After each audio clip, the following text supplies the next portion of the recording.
네, 앞서 말씀드린 것처럼 400회를 맞아서 생방송 특파원 보고 세계는 지금 유튜브 라이브 방송 시작하겠습니다. 저희 프로그램 홈페이지를 보면 세계는 지금이 2016년 4월에 첫 시작을 했습니다. 올해가 이제 2025년이니까 9년이 흘렀고 내년이면 10년이 되는데 이렇게 장수 프로그램이 될 수 있도록 아껴주시는 시청자 여러분께 진심으로 감사를 드립니다. 유튜브 라이브 함께 하시는 분이라면 진짜 애청자, 찐청자이실 것 같아요. 지금 많은 분들 들어와 계시겠죠? 제가 확인이 안 되고 있는데 오늘 방송 함께 하시면서 여러분께서 댓글도 달아주시면 특별히 저희가 이 컵 먹을 선물도 준비를 했습니다. 여기 보시면 특파원 보고 세계는 지금이라고 적혀 있고요. 좀 크게 보여드리고 싶네요. 그리고 이렇게 돌려서 보면은 이렇게 지구 그림이 그려져 있고 400회를 기념하는 네, 로고도 함께 적혀져 있습니다. 관심 있으신 분들 댓글 많이 달아주시면 저희가 10분 정도 추첨해서 선물 보내드리도록 할게요. 늦은 시간까지 네 분 계속해서 집에 가지 않으시고 앉아주셔서 너무나 감사합니다. 오늘 400회 특집 기념해 주셔서 감사드리고 김재천 교수님은 세계는 지금 함께 하시면서 참 많은 분들이 이렇게 알아봐 주시고 인사를 건네주신다면서요. 많은 분들이 알아봐 주시고요. 동네 빵집에 가면은 빵을 사면은 꼭 이렇게 조그마한 크루아상을 갖다가 하나 또 따로 주세요. 네, 그리고 중국집에 가면은 꼭 군만두 서비스를 해줍니다. 네네. 초등학교 2학년 네. 때 친구가 너 봤다 하면서 연락을 주기도 하고요. 네, 예. 네. 아주 네. 만두나 빵 서비스 저도 받아본 적은 없는데. 저랑 같이 가시면 아마. 네. 네, 좋은 일이네요, 교수님. 네. 오늘도 라이브 토크 부탁드리고. 안병진 교수님은 사실 제가 첫 회 때 세계는 지금 처음 함께 했었을 때 그때부터 이제 뵀어서 맞습니다. 가장 또 마음이 또 가깝게 느껴지곤 합니다. 그때 제가 많이 떨었었습니다. 400회까지 함께 하시면서 어떤 감정이 드세요? 지금 김 교수님 말씀 들어보니까 저도 한 번은 산에 올라갔다가 어떤 분이 막걸리를 건넸습니다. 크루아상 대신에. 뭘 많이들 받으셨네요. 하네요. 크루아상 막걸리. 그렇죠. 다양하게. 저는 뭐가 제일 기억에 남냐면은 희한하게 전 대기실에서 대기하면서 네. 네, 네. 정말 그 유수의 전문가 분들께서 그러니까 어떤 돌아가는 얘기, 뭐 옛날 박종훈 기자님, 우리 오 팀장님 이런 얘기 귀로 이렇게 들으면서 배우는 그 시간이 행복했습니다. 네네. 그 대기실에서 또 정말 다양한 얘기들을 저희가 나누거든요. 오건영 팀장님은 어떠세요? 저는 진짜 이게 경제 쪽으로만 보다 보니까 이 시야가 되게 좁았는데 일단 세계는 지금에 나오니까 전 세계가 확 앞에 펼쳐지고요. 이런 이제 진짜 전문가분들께서 진짜 이게 다양한 각도에서 말씀해 주시는 걸 보고 정말 많이 배우고요. 그런 시각들이 제가 경제를 바라볼 때에도 굉장히 큰 도움을 주고 있다. 그래서 저는 여기 나오는 게 무조건 플러스다. 이렇게 생각하고 있습니다. 자주 나와주세요. 네. 고맙습니다. 우리도 저렇게 얘기를 했어야 되는데.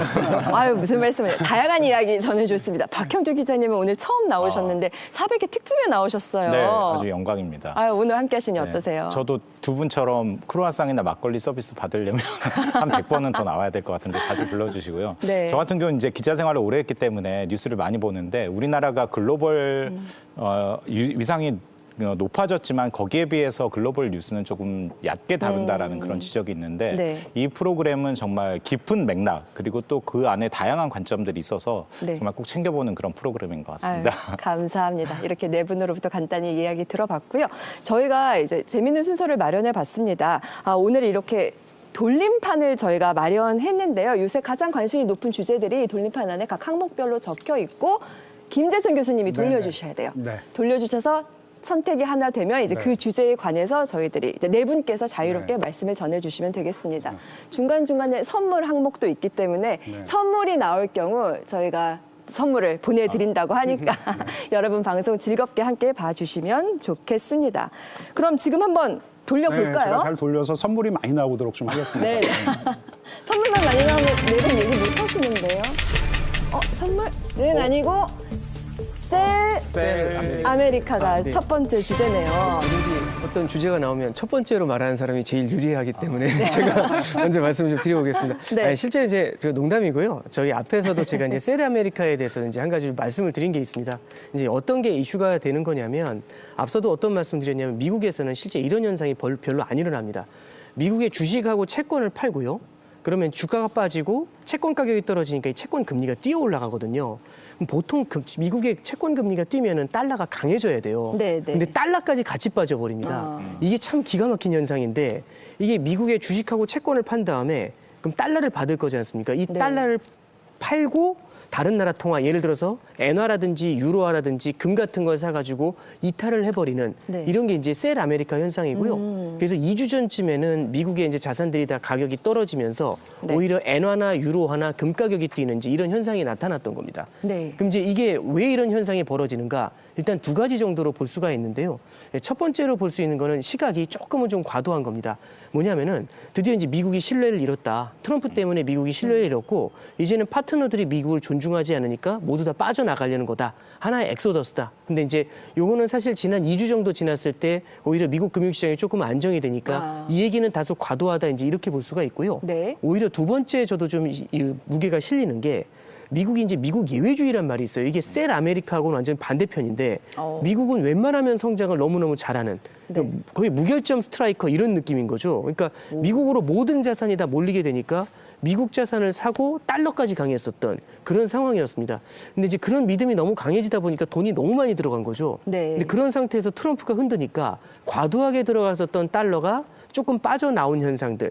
이걸로 현재는 셀 아메리카를 해석하는 현상이 좀 더 강합니다. 네. 근데 다만 여기서 이제 속단할 수 없는 거는 이 셀 아메리카 현상이 네. 보셨던 것처럼 트럼프가 사실은 예측하기가 참 어려운 인물이지 않습니까? 그렇죠. 향후에도 이런 불안감이 계속해서 이어진다면 안 교수님께서 말씀해 주셨던 것처럼 어떤 정치적인 불안감도 있겠지만 경제 사이드에서의 신뢰도 이슈가 될 수가 있거든요. 네. 그래서 이건 조금 더 우리가 지켜봐야 되는 그런 현상이다. 이렇게 생각하고 있습니다. 그리고 제가 뭐 이제 경제 전문가는 아니지만요, 관건이 한 두 가지 정도 있는 것 같은데 인플레이션이 좀 잡혀야 될 것 같습니다. 물가. 지금 인플레이션이 잡히지 않고 있기 때문에 네. 이 연준 의장이 이 이자율을 갖다 절대 지금 상황에서는 내릴 수 없다라는 것이고 이것만 좀 잡히면은 조금 더 적극적인 어떤 통화 정책을 좀 쓸 수도 있을 것 같고 네. 그리고 더 근본적으로 미중 이 지금 뭐 무역 전쟁도 아니고 정말로 이건 뭐 전략 전쟁으로 비화가 되고 있는데 이게 조금 완화가 돼야 돼요. 네. 사실 이 미중 이 전략 경쟁, 이 무역 경쟁, 뭐 경제 전쟁이라고도 하고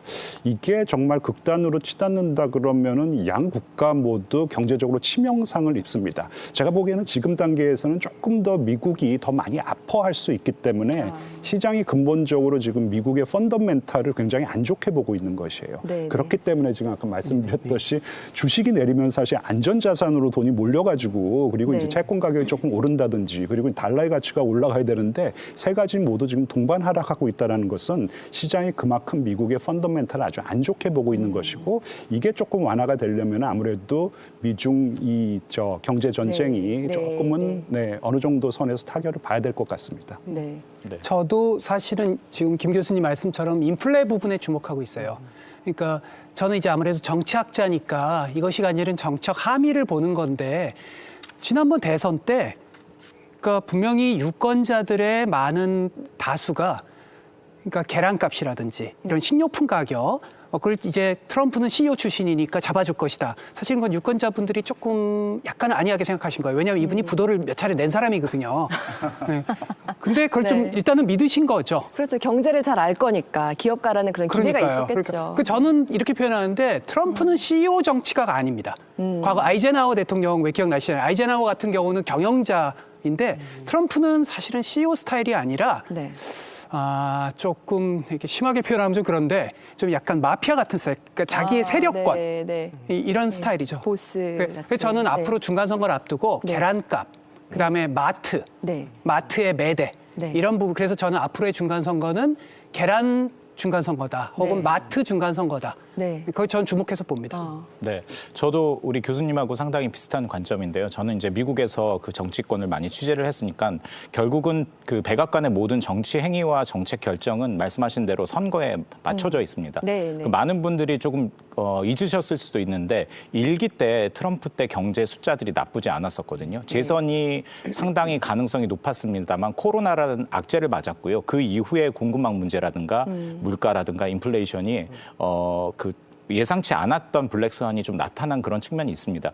그렇기 때문에 트럼프 2기 정부는 그런 경험이 있기 때문에 지금 말씀하신 내년 11월 중간 선거의 목표에 맞춰서 정확히 숫자로 국민들이 유권자들이 체감할 수 있는 지표들은 만들어 놓을 거라고 생각하거든요. 사실 그럴 만한 지금 정치적인 동력이 있고 지금 다만 초반에는 본인이 얘기했던 마가와 관련된 대외 정책들의 드라이브를 쭉 걸고 거봐 우리가 준비했던 거 지금 다 하잖아라고 이제 보여주는 그런 과정에서 좀 혼선이 있는데 네. 분명히 모든 정책들은 내놓고 수렴 과정이 있잖아요. 네네. 그런 것에 상당히 좀 유연한 정부가 또 트럼프 정부일 수도 있다고 생각하거든요. 저는 많은 분들이 좀 부정적으로 좀 전망을 하셔서 네네. 이런 측면도 있다라는 것을 좀 얘기를 해드리고 싶습니다. 아, 그리고 트럼프는 금방금방 또 흡수해서 또 여론을 이끄는 그런 또 재능이 있죠. 그래서 네. 사실은 그 수지 와일스 비서실장이 예. 그러니까 좀 분위기가 국채나 이런 거를 트럼프가 놀란 가슴을 네. 이제 진정시키려고 수지 와일스가 어떻게 얘기를 했냐면 기사에 따르면 너 정치자본이 지금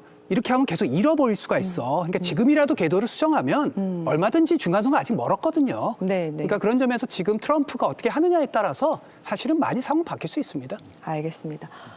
네 분께서 생방송 때 못하셨던 이야기를 좀 제가 과장을 하면 모터를 단듯이 막 정말 예, 또 즐겁게 또 정말 예리하게 말씀해 주셔서 감사합니다. 계속해서 네, 저도 조금 더 하고 싶은 말이 있었는데 빨리 돌려가지고 일단 선물이 돌려보겠습니다. 좀 나와야 되는데 네, 네. 선물이 나와야 되는데 네. 큰일이네요. 선물이 안 나왔어요. 선물은 교수님들은 안 돌리고 네, 그래도 유튜브 아이고야. 보시는 분들께 드립니다. 또 세라모니까 이건 다시 한번 돌려. 를 되게 좋아하시네요. 다시 돌려보시죠. 제가 돌리겠습니다. 네. 오, 갑자기 실업. 이것도 중요한 이거는 내용이죠. 제가 좀 얘기를 할까요? 왜냐하면 지금 앞서서도 방송에서 얘기했습니다만 연방정부 공무원들이 굉장히 불안해하고 있잖아요. 사실 제가 다녔던 미국 보이스 오브 아메리카도 네. 그 신분이 연방정부 공무원입니다. 그래서 그렇죠. 저도 미국의 연방정부 공무원 생활을 8년 한 거거든요. 네네. 그런데 그 우리나라에도 왜 공무원이 철밥통이라는 얘기가 있잖아요. 미국 연방정부 공무원은 그야말로 철밥통이에요. 왜냐하면 우리나라 공무원은 정년이 있잖아요. 근데 네. 미국 연방정부 공무원은 정년이 없습니다. 그래요? 예, 저랑 같이 일했던 기자 선배는 75세였어요. 그래서 가끔씩 우와. 내가 레이건 대통령 때 말이야 이런 얘기 하세요. 네네. 예. 어머나. 그러니까 살아있는 역사라고 할 수 있죠. 네. 그런데 네. 이제 트럼프가 갑자기는 아닙니다만 앞서 우리 교수님께서 김 교수님께서 잘 지적해 주셨던 것처럼 사실 미국의 연방정부의 재정 적자 엄청 심각하거든요. 이거 고쳐야 합니다만 민주당도 이걸 바로잡아야 된다라는 것을 알고 있음에도 불구하고 네. 사실 연방정부 공무원들 대부분 민주당 지지자들이 많습니다. 그렇기 때문에 쉽사리 손댈 수 없는 걸 트럼프가 머스크라는 외부의 피를 데리고 와서 지금 과감하게 하고 있는 거잖아요. 그렇죠. 그런데 그렇게 워싱턴 DC에 있는 사람들이 대부분 연방 정부 공무원이나 연방 정부와 계약을 맺은 사업자들, 하청업체들 이렇게 그 커뮤니티를 모여서 살고 있거든요. 그런데 제가 지난 설 때도 다녀왔었는데 네네. 굉장히 우려하는 분위기가 굉장히 컸었고요. 체감이 되셨군요. 네, 그렇습니다. 그리고 이제 사실 좀 양날의 칼인 것 같습니다. 연방 정부의 어떤 만성적인 재정 적자를 고쳐야 하기는 합니다만 우리가 그 공공 서비스를 꼭 효율성 측면으로만은 볼 수는 없는 거잖아요. 안정적인 측면도 있고 얼마나 지속적인가 이런 것들도 중요한데 네네. 지금 트럼프가 이 야심찬 어떤 미국의 만성적인 고질병을 숙제를 해보겠다라고 칼을 들긴 했는데 네네. 이 칼을 너무 휘두르다 보니까 네네. 좀 걱정하는 그런 시각들이 상당히 좀 있는 건 사실인 것 같습니다. 궁금한 게 그러면 네. 지금 현재 이제 해고당한 그 전직 공무원분들 그럼 어떻게 생활을 하고 어떻게 지내고 계시던가요? 지금 사업장마다 많이 다른데요. 예를 들어서 미국의 국제개발처라고 USAID를 네네. 해체를 했습니다. 그리고 90% 정도 직원을 해고를 했고요. 10%는 국무부나 국방부로 보직 이동을 시켰다고 합니다. 그래서 지금 공무원들이 그 해고된 공무원들이 무슨 얘기를 하냐면요. 갑자기 공무원 출신들의 경력자들이 동시에 그 일자리 구직 시장에 나오니까 네. 그 일자리 잡기가 굉장히 힘들다. 보통 일이 그리고 아니죠. 어떤 한 자리를 내놓으면 그 이력서를 쭉 받아보잖아요. 그러면 잘렸던 그 직장에서 그 동료들이 다 같이 또 이제 지원을 하는 거예요. 네네. 그래서 서로 경쟁을 하게 네, 그렇죠. 되네요. 네. 이게 물론 미국의 전체 어떤 연방 정부원의 숫자로 봤을 때는 소수입니다만 이걸로 사실 트럼프가 끝낼 건 아니잖아요. 계속 할 거잖아요.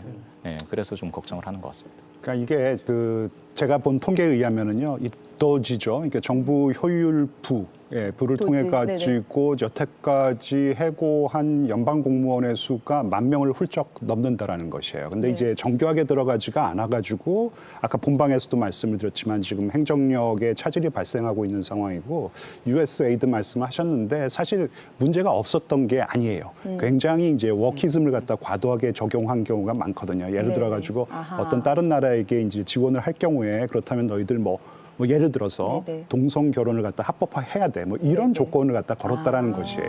이런 거는 이제 원조를 해주는데 조금 교정이 필요한 부분인데 하지만 USAID 같은 경우에는 미국 소프트 파워의 천병입니다. 그럼요. 지금 90%가 아니고 제가 기억하기로는 97%의 직원이 해고, 그러니까 완전히 이제 붕괴가 되고 있다라는 것이기 때문에 미국 소프트 파워의 지금 천병이 무너지고 있다라고 이렇게 말씀드릴 수가 있을 것 같고요. 그리고 언론인들도 해고가 지금 많이 당하고 있어요. 왜냐하면은 조금 마음에 안 드는 이 언론사 같은 경우에는 광고도 좀 못 가게 이렇게 조금 좀 차단을 하고 그리고 이제 정부 지원도 축소를 갖다 하니까 안 그래도 지금 언론사가 뭐 방송 같은 경우에는 사실 유튜브를 갖다 굉장히 더 많이 보잖아요. 그래서 어려움을 겪고 있었는데 정부 지원금이 축소됐고 그리고 광고까지 안 붙으니까 지금 많은 어려움을 겪고 그리고 지금 많은 지금 언론인들을 갖다가 해고하고 있는 그런 상황입니다. 이제 저도 김재천 교수님 의견에 굉장히 공감이 많이 하는 게 이 소프트 파워 문제는 굉장히 큰 게 미국이 사실 하드 파워도 있겠지만 이 소프트 파워로 전 세계에 믿음을 준 게 굉장히 컸거든요. 근데 요즘 보면은 이제 아마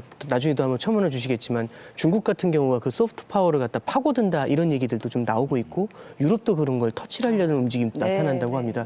그래서 이거는 사실 무형의 힘이지만 굉장히 중요한 이슈고요. 두 번째는 이제 앞서도 이제 기자님께서도 말씀을 해주셨지만은 이게 시기가 되게 중요한 것 같아요.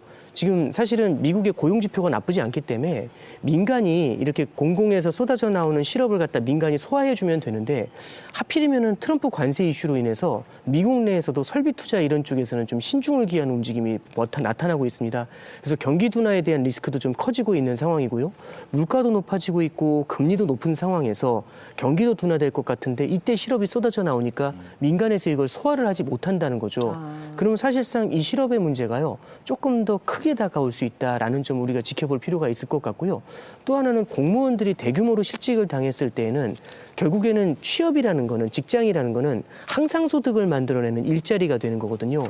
그걸 흔들어 놓는다는 거는 다른 사람들한테도 심리적인 불안감을 줄 수 있는 요인이 될 수 있다. 이런 점들을 우리가 염두에 둬야 될 것 같습니다. 알겠습니다. 저 같은 경우는 요 측면을 좀 지적을 하고 싶어요. 뭐냐면은 이게 굉장히 아닙니다. 말씀해 주세요. 돌리는 거에 재미를 상당히 선물이 나와야 돼요. 선물 말씀해 주세요. 잘 준비하시고 그러니까 저는 이게 굉장히 중요해요. 뭐냐면 제가 아주 흥미롭게 보는 게 뭐냐면 경제적 측면뿐 아니라 그리고 그 국제적인 소프트 파워 측면뿐 아니라 트럼프의 가장 큰 강점이 사라지고 있어요. 그러니까 원래 진보와 보수는 진보는 일반 약자들과 공감한다. 라는 걸 가지고 승리합니다. 그리고 보수는 사회의 질서와 안정을 가지고 승리합니다. 근데 왜 미국의 민주당이 계속 몰리냐면은 원래 공감은 민주당의 강점인데 트럼프가 오히려 일반 서민들과 훨씬 더 공감의 점수가 좋습니다. 그래서 대선에 지난번 민주당이 진 거예요. 근데 세상에 아마 미국의 민주당 분들 입장에서 너무나 행복한 게 트럼프가 가지는 공감, 아무래도 사람을 자른다라는 건 아무리 효율화를 한다 하더라도 사실상 그 이미지가 좋지 않을 수밖에 없잖아요. 트럼프의 공감이라는 지표에서의 강점이 사라져가고 있고요. 민주당이 이걸 회복하고 있어요. 그래서 저는 이번에 저 조치가 그러니까 앞으로 중간 선거에서 굉장한 악재가 될 겁니다. 그러니까 민주당 입장에서는 선거 캠페인 하지 않고 계속 앨런 머스크만 등장해 주시면 뭐 그냥 끝나는 겁니다. 그러니까 되게 이건 흥미로운 전환점. 트럼프와 머스크의 관계도 참 궁금한 이야기인데 참 알찬 내용들이 쏟아지고 있습니다. 정말 참 쉽지 않은 주제들을 네 분께서 편하게 알기 쉽게 해설해 주시고 풀어주셔서 너무나 감사드리고요. 한번 돌리시죠. 교수님. 제가 선물이 안 나와가지고. 제가 돌릴까요? 네, 한번 좀 돌려주세요. 선물이 나왔으면 좋겠습니다. 돌려볼게요.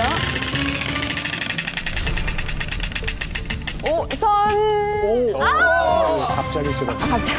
이거 두 번 나오면 선물 하면 안 되나요? 교수님이 아까 두 번. 똑같은 거 두 번 살짝 나오면 미시죠, 선물이라 그냥. 그러면 안 되나? 반올림하죠. 아니 이게 주최 한번 제가 더 돌려. 측에서 주최 측에서 선물 안 나오게 하려고 뭔가 그러니까 선물 칸 좀 크게 선물로 만들어 한번 하죠. 주시지. 선물로. 예, 이번에는 똑같은 게 두 번 나오면 선물로 그냥 하는 거 어때요? 너무 좋네요. 좁아 이게. 앵커님의 직권으로 이제 예, 직권으로. 예. 일단 제가 돌려보겠습니다. 네. 좀 더. 네. 이번에 제가 좀 세게 돌렸거든요. 아하.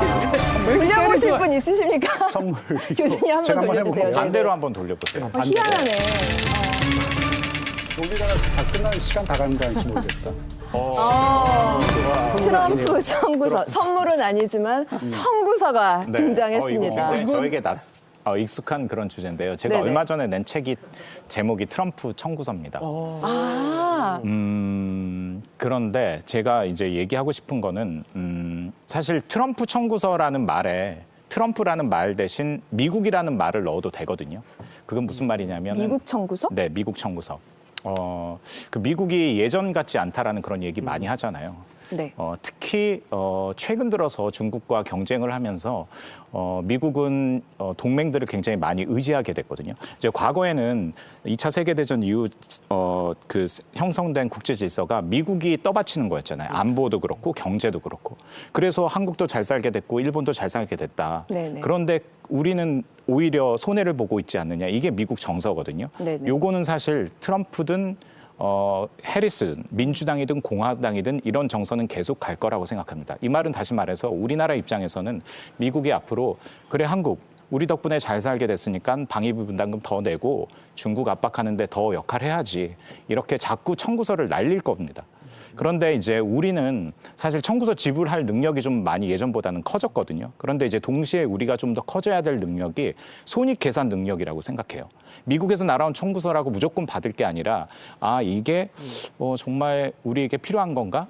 이런 것들을 따져보기 굉장히 좋은 시기라고 생각하거든요. 우리 경제 전문가 계십니다만 그 우리 신용카드 매일 그냥 자동이체 시켜놓다가 갑자기 돈이 많이 그 청구가 되면 뭐지? 뭐가 새고 있지? 이렇게 보잖아요. 사실 근데 우리 입장에서는 지금 트럼프 시대가 한미 관계, 한미 동맹 청구서를 이렇게 다시 한번 들여다보는 그런 시기라고 생각하거든요. 네. 그렇기 때문에 그런 작업들을 좀 해야 되지 않을까 싶습니다. 중요한 얘기 해주셨습니다. 이게 아마 지금 최근에 개최된 2+2 이 통상 협의에 관한 좀 질문일 것 같아요. 사실 네네. 지금 우리 박 기자님 말씀하셨지만 사실 이번에 안보 청구서까지 좀 받을 거라고 생각들을 많이 했거든요. 왜냐하면은 이 트럼프 대통령이 한덕수 대행에게 전화를 해서 우리 원타임 쇼핑이라 그랬나요? 뭐 하여튼 패키지들을 하는데 예, 거기에 이제 안보 이슈까지 그러니까 우리 지금 방위비 분담금 인상까지 좀 올려놓고 협상을 하자고 했습니다. 근데 아무래도 저희는 좀 부담이 되는 것이죠. 그리고 조금 저희가 억울한 부분도 있어요. 왜냐하면은 저희가 2024년 이 협상을 해서 우리가 2025년 대비 2026년에는 8.3% 방위비 분담금 인상을 하기로 했습니다. 그런데 이제 이 소식을 듣자마자 트럼프 대통령이 아니 거기 머니머신인데 한국은 나 같으면은 10배는 더 받아낼 수 있다라는 말을 했어요. 네. 예. 근데 사실 10배를 갖다가 그냥 다 받아낼 수는 없는 것이고 그리고 미국 대통령이라고 하더라도 이런 협상의 결과물을 갖다 그냥 손바닥 뒤집듯이 뒤집을 수는 없습니다. 하지만 행정명령을 통해 가지고 재협상해 이렇게 할 수는 있는 것이고 이거는 저는 이 트럼프 대통령이 지금 한국에게서 원하는 거 딱 하나 꼽아라 그러면은 방위비 분담금 인상이에요. 네. 그래서 이번에는 사실 그 방위비 분담금 인상이 이 양국 사이의 협의에서 이 협상 테이블에 올라오지 않아 가지고 참 다행인 부분이 있고 사실 지금 이 대행 체제잖아요. 그 대행 체제에서 방위비 분담금까지 조금 뭔가 협의를 진행하는 것은 상당히 조금 부담되는 부분이 있을 것이에요. 그래서 차기 정부로 밀어넣는 것이 좀 올바른 해법이었던 것 같고 단지 지금 트럼프 대통령도 안보 트랙과 통상 트랙을 따로 가겠다라는 얘기를 갖다 했는데 네. 근데 결과적으로 안보 분야에서의 협상과 통상 분야에서의 협상이 그냥 완전히 따로 갈 수는 없다고 생각합니다. 안보 분야의 협상이 분명히 경제 분야의 협상에도 영향을 끼치고 경제 분야에서 어떤 협상을 하냐도 네. 안보 분야의 협상에 분명히 영향을 끼치기 때문에 궁극적으로는 해야 된다라고 좀 생각을 갖다 하고 그리고 방위비 분담금 인상을 정말 꼭 해야 된다라는 것이면은 이게 상수라면은 조금 내고 더 내도록 물론 이제 국민 정서상 좀 받아들이기 어려운 부분이 있어요. 하지만 조금 더 내고 그 반대급부로 이게 조금 트럼프는 그런 식으로 연계를 갖다 지으니까 예를 들어 가지고 지금 자동차 관세 25% 이 품목 관세 그거 좀 내리자. 네. 이렇게 좀 이제 우리도 그러니까 이런 식으로 지금 트럼프가 협상을 하자라는 것이니까 우리도 그런 협상을 그런 거래를 할 준비를 하고 있어야 된다고 생각합니다. 알겠습니다. 참 정말 얼마나 방위비 분담금 인상을 요구할지 좀 궁금하고 좀 걱정스럽고 그렇습니다. 근데 이제 얘기하십시오. 예, 그 방위비 분담금도 굉장히 중요한 문제인데요. 안보적인 측면에서 워싱턴에서 더 관심 갖는 부분은 그거거든요. 주한미군의 성격을 좀 변화하자. 이게 트럼프 2기 때는 분명하게 가장 우리가 고민해야 될 청구서로 날아올 겁니다. 왜냐하면 방위비 분담금은 그 숫자로 정확하게 중간에서 만나면 되거든요. 그런데 이제 주한미군 28,500명이 주둔하고 있는데 워싱턴에서는 이런 얘기하고 있습니다. 그렇게 많은 숫자를 싱글 미션 그러니까 북한만 억제하는 데 두는 건 가성비 없다. 그러니까 일부는 유연성 있게 다른 지역에 배치하든 아니면 주한미군에 한국에 주둔하더라도 그 성격이 대북 억제만이 아니라 중국, 더 나아가 영내의 위협을 억제하는 데 쓰자라고 한다면 우리의 안보 전략을 다시 짜야 하는 거거든요. 사실 다음 정부가 더 고민하고 그래야 될 부분은 방위비 분담금보다도 네. 그 주한미군의 성격 변화 그리고 앞으로 미국이 요구할 그 안보와 관련된 한국의 역할들 어디까지 가져가고 어디까지 우리가 선을 그을 것인지 사실 이 부분이 더 어려운 문제라고 생각합니다. 액수에만 집착한 게 아니라 더 크게 봐야 한다라는 얘기이신 거죠. 그랬을 때 저는 조금 걱정이 돼요. 뭐가 걱정이 되냐면 지난 탄핵 이후에 문재인 행정부가 사실은 곧장 인수위 없이 들어섰거든요. 이번에도 6월 3일 날 우리가 대선에서 우리 유권자들이 투표하고 나서 네네. 곧장 정부가 그러니까 준비와 동시에 대통령실이 운영됩니다. 맞습니다. 그러면 사실은 지금 이 중요한 전략적 유연성 문제라든가 협상 패키지 문제에서 사실은 지금 후보들이 네. 나중에 당선돼서가 아니고 지금서부터 팀들을 짜서 여러 가지 시뮬레이션도 돌리고 준비하다가 6월 3일 날 누가 당선되실지는 모르겠지만 그때부터 이제 준비된 내용을 가지고 하지 않으면 7월이면 사실 금방 가거든요. 7월 8일인가 그렇죠. 그러니까요. 전 사실은 잘 준비들을 하셔야 됩니다. 예, 저도 간단한 해도 되겠습니까? 예. 제 분야가 나와가지고 이거 우리 빨리 돌려야 되는데. 아니, 오 팀장님 말씀 잠깐 들어보겠습니다. 네네네. 저는 제가 이제 저는 개인적으로 이제 또 경제적인 시각에서 좀 말씀을 드리면 이게 결국에는 이 트럼프의 청구서라는 거는 저는 좀 이런 관점에서 봐요.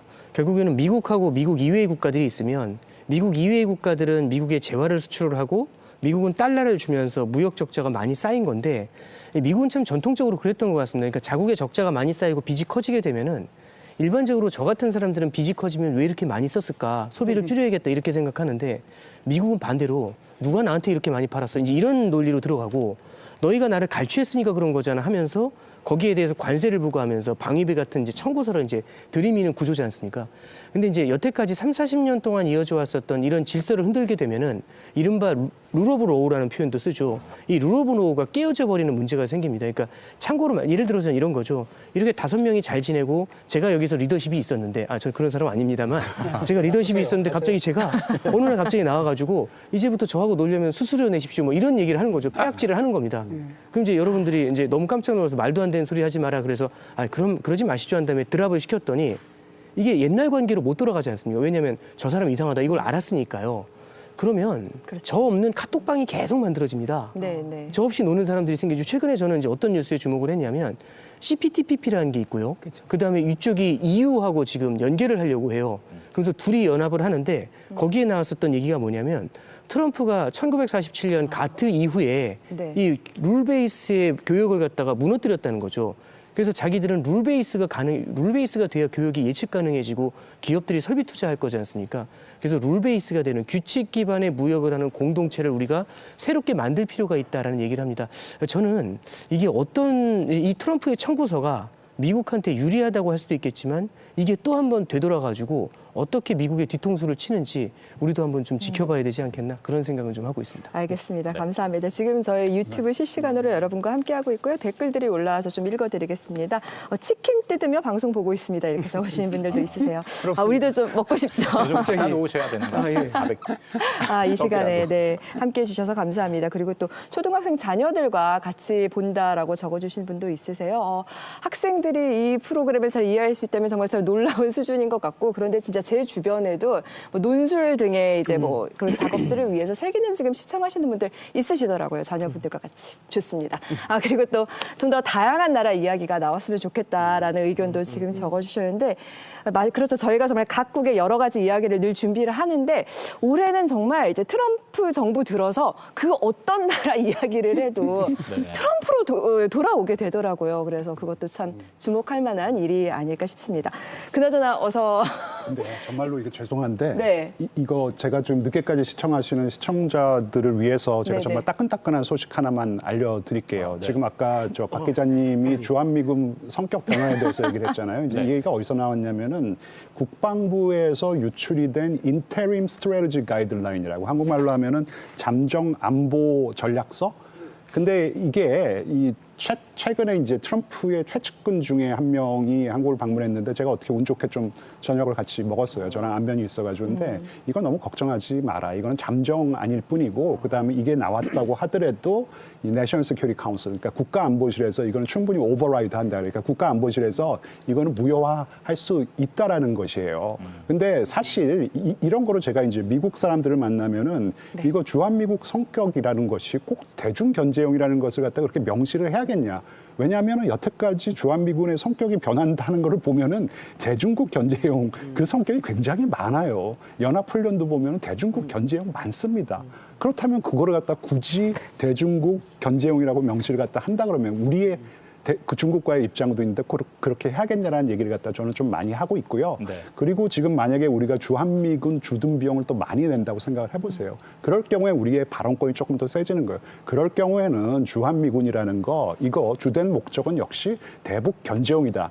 이렇게 가자라고 얘기할 수 있는 것도 있기 때문에 이 방위비 분담금 인상이라는 것을 너무 겁먹지 말자라는 것이 제 입장입니다. 빨리 돌릴까요? 좋습니다. 빨리 돌릴까요? 돌려보겠습니다. 그리고 그에 앞서서 선물이 나오면 저희가 당연히 선물을 드릴 거고요. 그런데 만에 하나라도 교수님이나 저 때문에 끝까지 선물이 안 나올 수도 있잖아요. 그럴 경우는 그냥 저희 제작진이 알아서 선물을 반드시 시청자 여러분께 드리겠다고 합니다. 염려하시지 마시라고 말씀드리고 싶고요. 제가 돌릴게요. 제가 이번에 좀 세게 돌려보겠습니다.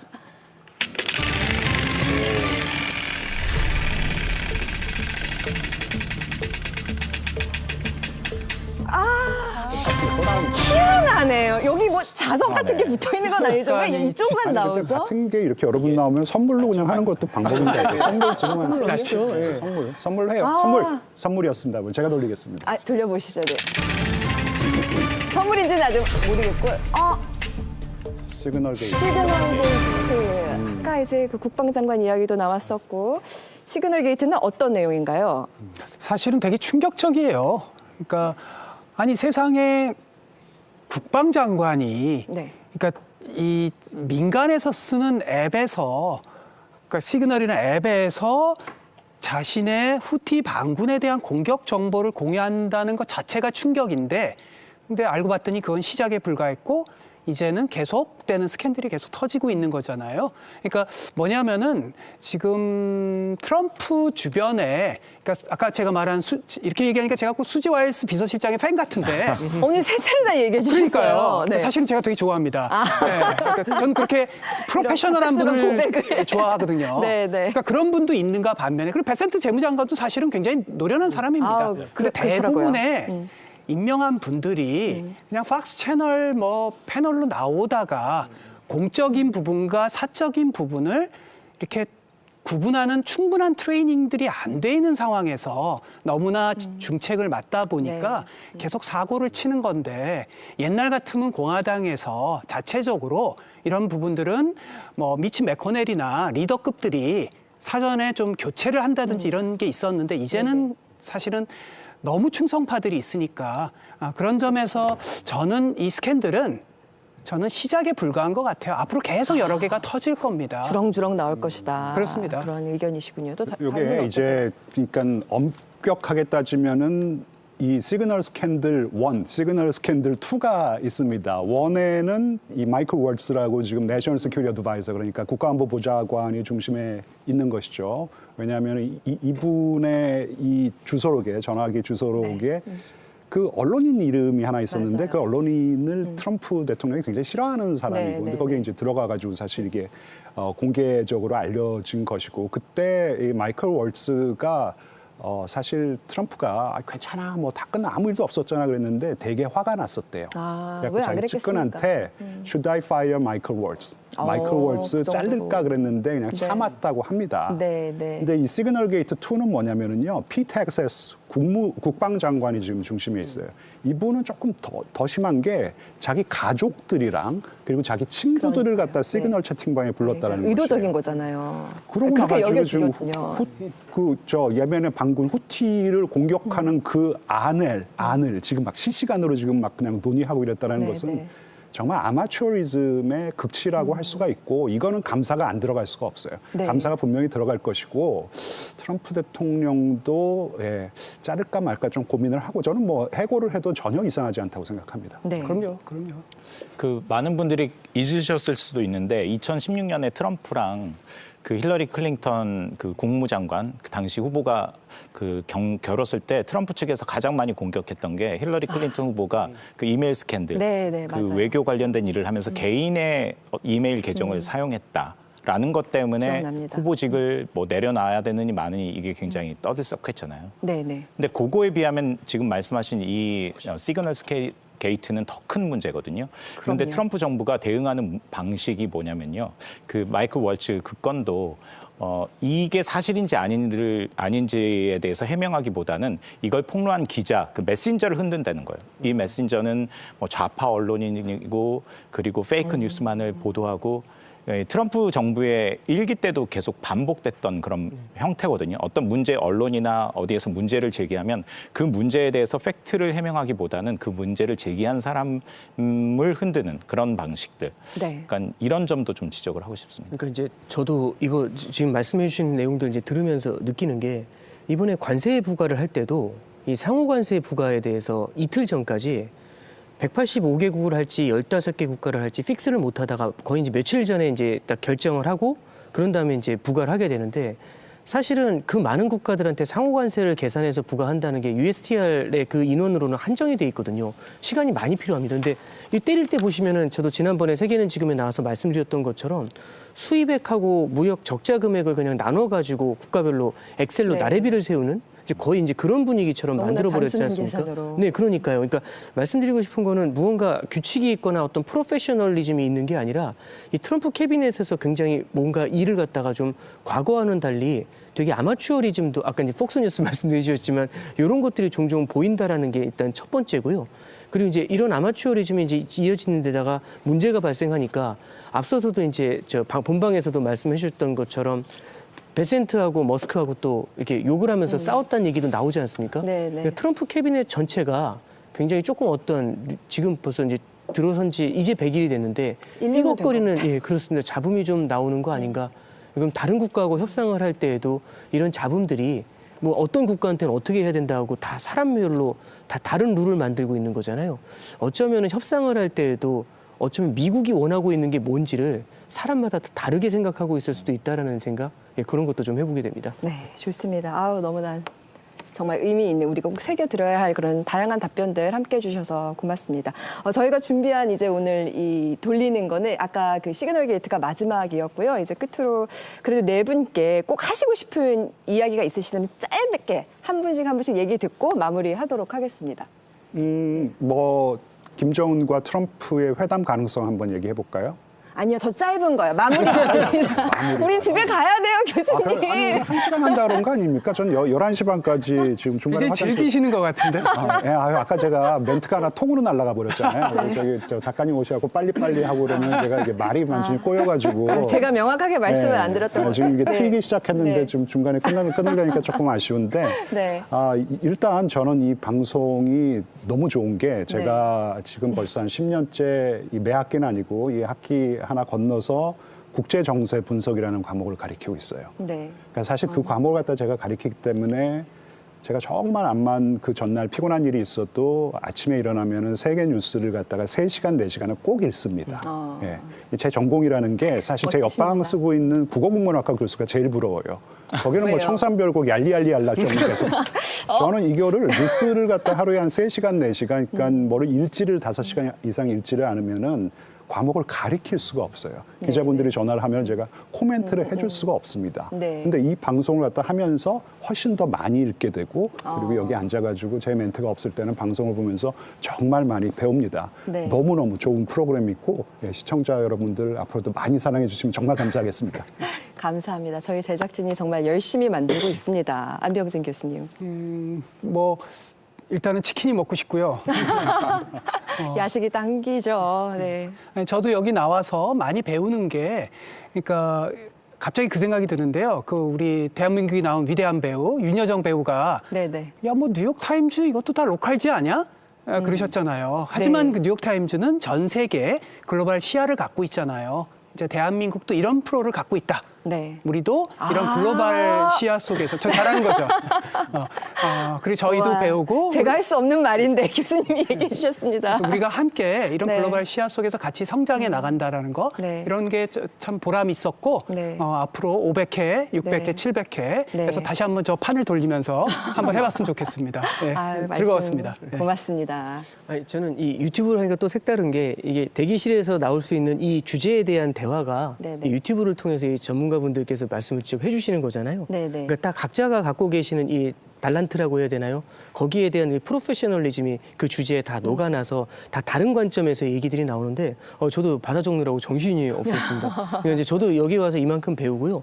제 생각에 시청자분들께서도 다른 어떤 방송보다 하나의 시각을 좀 입체적으로 볼 수 있는 그런 계기가 되지 않나. 그래서 앞서 말씀하신 것처럼 진짜 글로벌 방송이 돼야 되지 않겠나. 네, 그런 기대를 가져봅니다. 네. 고맙습니다. 마지막으로 박형주 기자님. 제가 한마디 하면 괜히 사족이 될 것 같은데요. 워낙 좋은 말씀을 해주셔서 저는 외교를 잘해야 되는 나라잖아요. 우리나라가 다른 나라와 무역도 하고 이래야 되는데 근데 외교는 결국은 그 정치의 연장이잖아요. 근데 그 정치의 수준은 국민들이 결정하는데 그 외교의 수준도 국민들이 결정한다고 생각하거든요. 국제 질서 현안들을 잘 알아야지 정치인들에게 좋은 외교를 요구할 수 있잖아요. 그런 맥락에서 이 프로그램이 정말 큰 역할을 하고 있다라고 마무리를 하고 싶습니다. 아유, 좋은 말씀 감사합니다. 게시판에도 많이 배운다라는 글들 늘 적어주시는데 네 분께서 배우시고 저도 늘 배우는 마음으로 특파원 보고 세계는 지금 함께하고 있습니다. 오늘 이렇게 유튜브 라이브까지 늦은 시간까지 방송 도와주셔서 감사드리고 댓글 주신 분들 가운데 추첨을 통해서 이 선물 반드시 보내드릴 거고요. 추후 유튜브 커뮤니티로 당첨자 공지해 드리겠습니다. 오늘 함께해 주신 여러분 고맙습니다.